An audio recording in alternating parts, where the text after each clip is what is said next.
Hey, so in addition to all the other failings that I do on YouTube, which is to make my videos far too low energy and far too long and rambling, another failing I have is that I'm not posting often enough.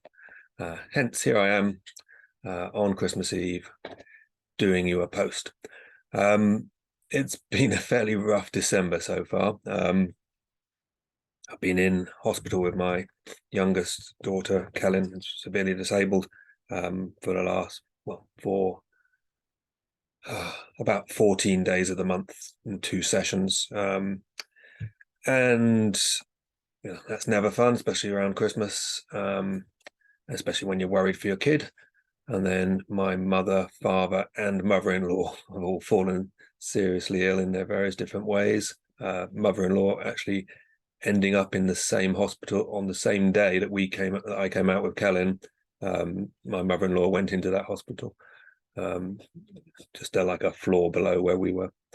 And the boiler broke. And the last book of the year that I read, which was this one, cut me on the way into A&E. Got a nasty paper cut just there, which, combined with all the other woes, to feel somewhat hard done by.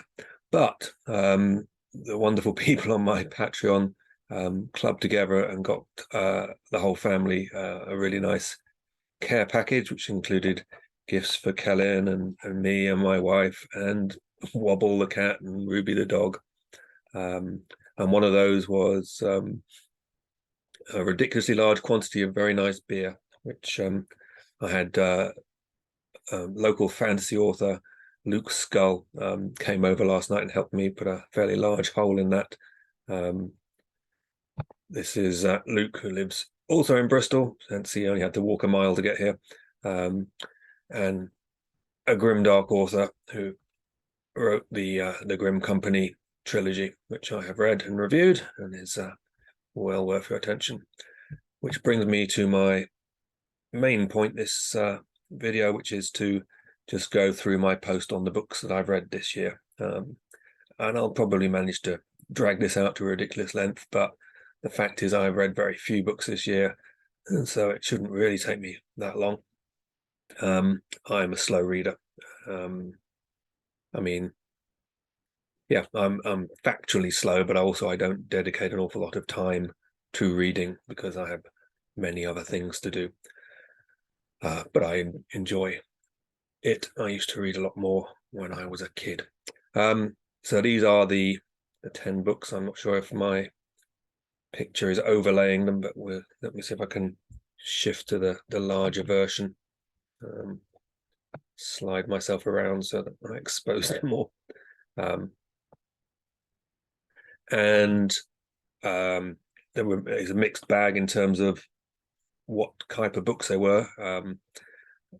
For example, I started the year off reading Diana Gabaldon. I don't know. Anyway, she's famous, very successful, and her book Outlander is a major bestseller. I thought it was going to be, because I'd seen a film called Outlander, where some futuristic guy in a spaceship ends up crashing in a field, and it turns out to be in, I don't know, 10th century Norway, and he finds himself surrounded by Vikings who are battling some sort of alien monster that I think he's come to fight. And so he sort of wins the hearts and minds and shows he's a better Viking than they are, and it's quite fun. There's big fights with this monster. So I thought this was going to be something similar. I thought that maybe this was the book on which that film was based. And it turns out it's entirely different. It's a very long book, and it's romance, and it's the sort of romance where there's a lot of sex, and the heroine is always going for a quick roll in the heather with her young man. It's a sort of soft core porn type of sex where body parts are not named outright, but it's actually well written, and it's set in, I don't know, 18th century Scotland. So it's a historical fiction. The fantasy element or sci-fi element is very minimal. It just involves transporting this woman back from the 1940s to this period, and that's basically it, and everything else just rolls out as historical fiction. But it was fun in its way, and I felt I should carry on reading it just to see if I could pick up any hints and tips as why she was so successful in her writing. And part of it is just pretty good writing, line by line, and obviously she knows what her readers want. So that was one of the very longest books I read, and it took me about 3 months to read it. And then I read, well, not then, but much later, but the second book that took me 3 months to read was this one, The Satanic Verses by Salman Rushdie, which I picked up because Salman Rushdie had this fatwa placed on him about 30 years ago for writing this book, that the leader of Iran at the time said, this book has annoyed Muslims, and so we're going to pay $1 million, whatever it was, to anyone who kills this guy. And he spent a long time in hiding, and then this year he got, when everyone thought the threat had pretty much died away, he got stabbed doing some book reading, and quite seriously injured. And I felt, well, if there's someone out there who is trying to stop people reading books, then the best answer to that is to go and read the book that they're trying to stop you reading. And The Satanic Verses is also a very long book, and it's a very dense literary book. So it's heavy going. I mean, it's rewarding in many ways, but it's not, for me, exciting / gripping. It's more of a sort of intellectual exercise, and it took me a long time to read. But I could appreciate that it was clever and well written, and I could also see that if you were a Muslim, there's potential to be offended by the book, because it doesn't pull any punches, and it has, I guess, very controversial views or slants on the religion, all wrapped up in a sort of telling of the story of these two guys' lives. And yeah, people can be offended by books. I mean, books can, if you're not offending anyone with a book, then some books need to carry an edge, and when you've got edges, there are going to be people who feel cut by them. But obviously, the answer when you are offended is not to then go and stab the author. So I hopefully supported him by reading that and sharing my views online. I read this book here, the Hotel Room in Chillicothe, I think it's called. I have to say that this cover does the book no favors, because it's very hard to see what's going on. In a hotel room in Chillicothe by Joshua Shue, and that's a novella. Josh is on my Patreon, and he sent me a copy of it, and yeah, that's a lot of fun. It's short, and it's a bit like the film The Circle, where there's all these people who don't know why they're there in chairs, having to answer questions and getting sequentially killed, and it also has is like that, but with elements of Saw in it as well, where some of these deaths are quite nasty, or tortures going on, and the people all turn out to have some connections, which is revealed over the course of it. So there's a lot going on, and if you enjoyed either of those films or both of them, then this is something that gives you elements of those, plus it has its own cleverness in there too. It's a very quick read. And then there's the Touch of Light by Tiago Abdallah. Now, if you're a Portuguese person, it's Thiago, because we had a nurse in the hospital who was called Thiago and told me that's how you pronounce my name, it's Thiago. But if you're a Brazilian, then it's Thiago, and this is how Thiago says his name. A Touch of Light is a finalist in this year's SPFBO, and it's kind of epic fantasy, quite sort of political and several points of view, and lots of intertangled stories over continents, and it has a situation that is a bit like a zombie apocalypse going on, and it has griffins. So, I had fun with all of that lot. It's a bit of a steep learning curve when you first get into it, but yes, I hope it does well in the final. It's already done well to get to the final.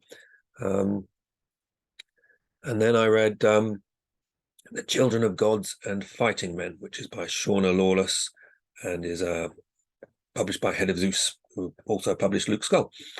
And this is set in, I guess, around, again, 10th century-ish Ireland, of a time where there were lots of Viking invasions, and certain parts of Ireland were held by Viking kings and certain parts by the local Irish.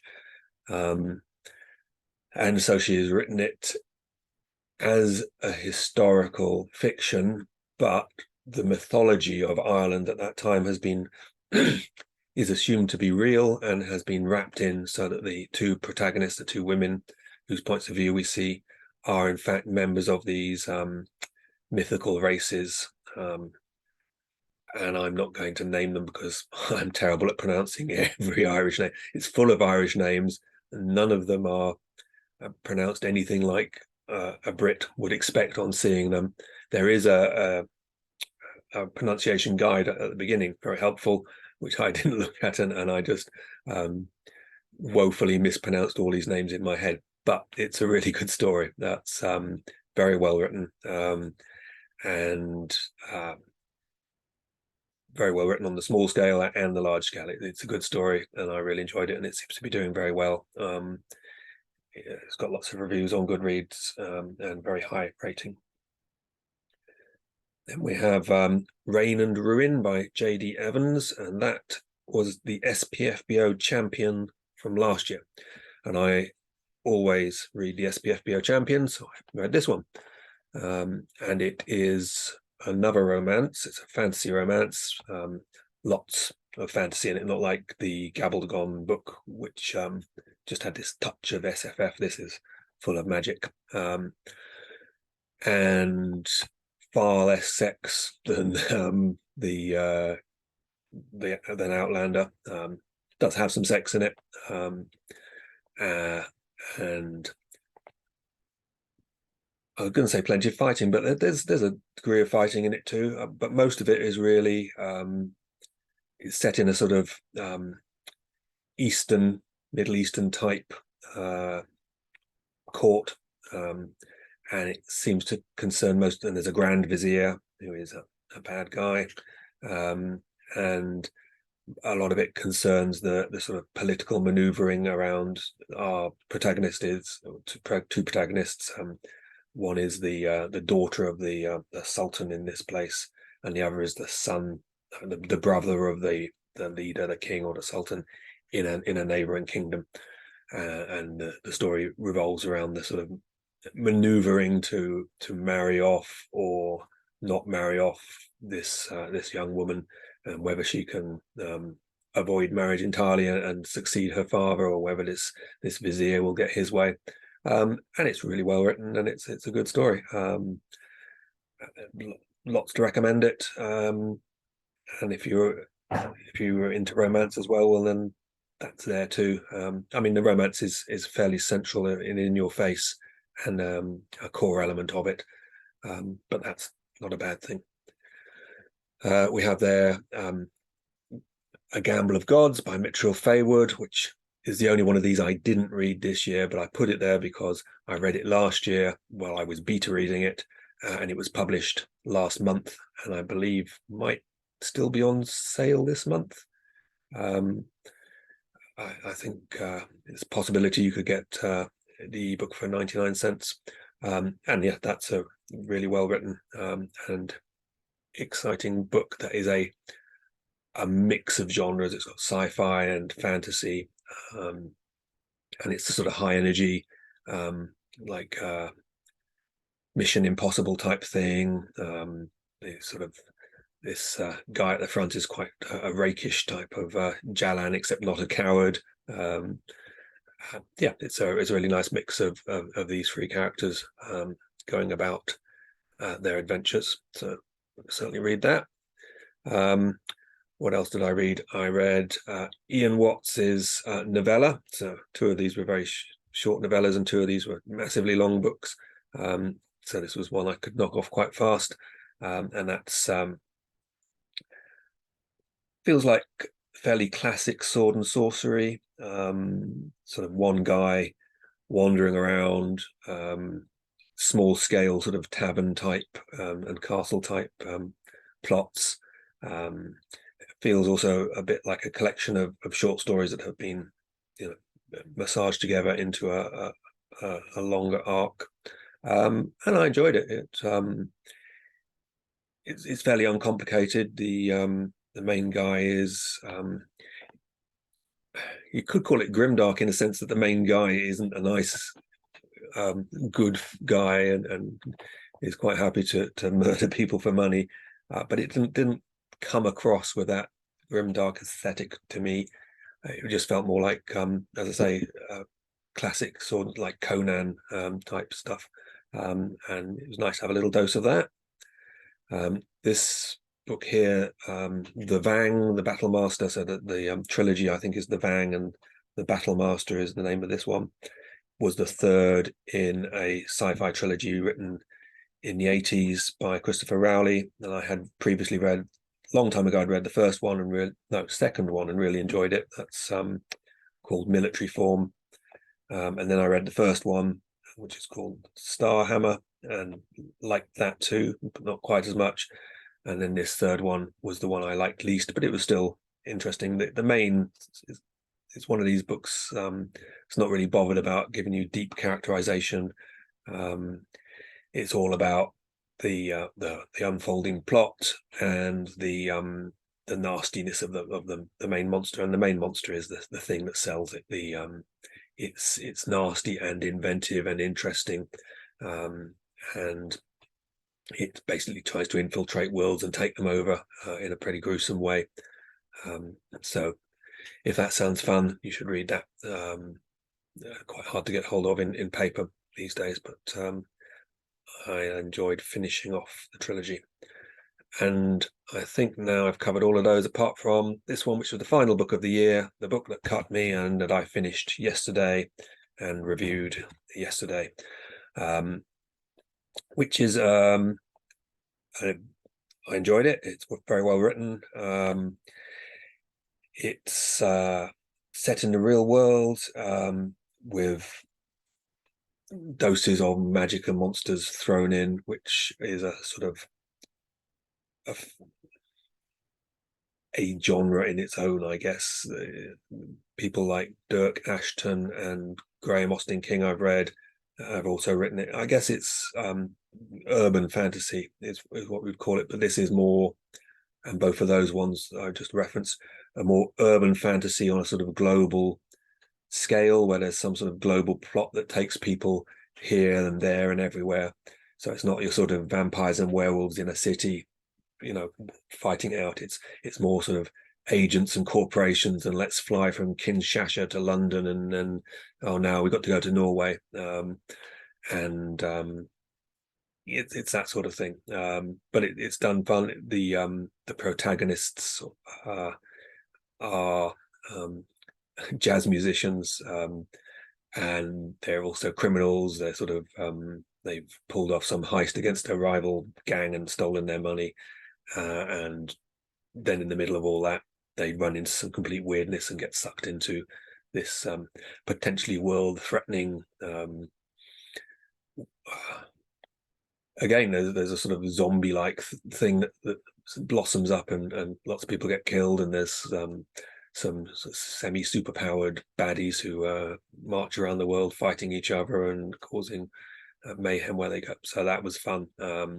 It's part of a duology, and it ends fairly suddenly. And I guess the idea is that it's not really a self-contained book, that you should just move straight on into the second one. And it's technically, I think it's book 5 of something called Ordshaw, but it's also, it says on the front, ICRI book 1, and you can definitely just start with this. And why not have a go for it? If it sounds like something you'd enjoy, definitely do it. Anyway, I've probably gone on for far too long. I'm going to stop now. I'm going to wish you all a happy Christmas for tomorrow. And let's hope that January is a lot better than December, and 2023 is a lot better than 2022. I will leave you guys to it. Have a good one.